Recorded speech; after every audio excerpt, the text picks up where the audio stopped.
government cannot be government until the people let them know that we put them there.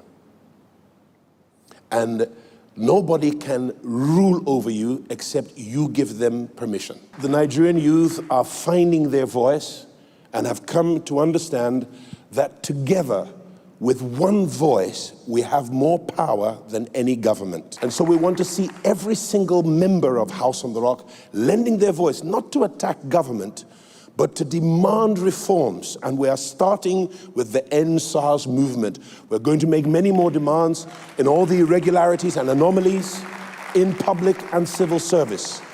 And we certainly intend to challenge everything that is wrong in our nation. You owe it to your children. You owe it to your grandchildren. You owe it to the potential of this country.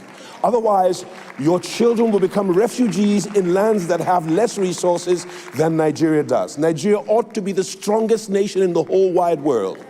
And now it is time for us to wake up, rise to our responsibility, and stand our ground, and make sure that not one of your brothers or sisters in Christ or in the Nigerian brotherhood is left out of the challenge and the fight to insist and ensure that justice returns to our streets, that righteousness is restored to our land, that equity goes back to the parliamentary halls of our nation, and that equity and equality are available to all Nigerians. No longer will governments continue to steal from us. No longer will public servants and judicial officers continue to rape the system of justice. No longer should the law enforcement of our nation ever again inflict injustice upon us when they're supposed to protect justice for us. No longer. That day is over. And I want to commend this organic movement that is not led by any one individual. It's just the heart cry of all Nigerians, old and young. But I am so proud of our youth.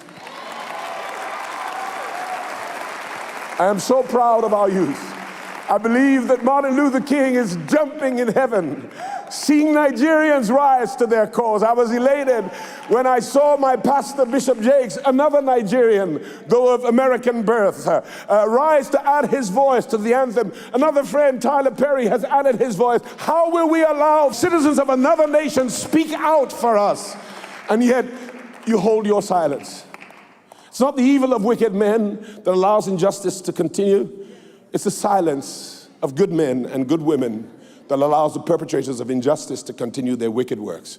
That day is over. Let's add our voice to the big anthem that now sounds with a unification to condemn the irregularities, the brutality, the extrajudicial violence to the citizenry. Let's add our voice to that anthem to insist that it stops from here forward. Power to the people.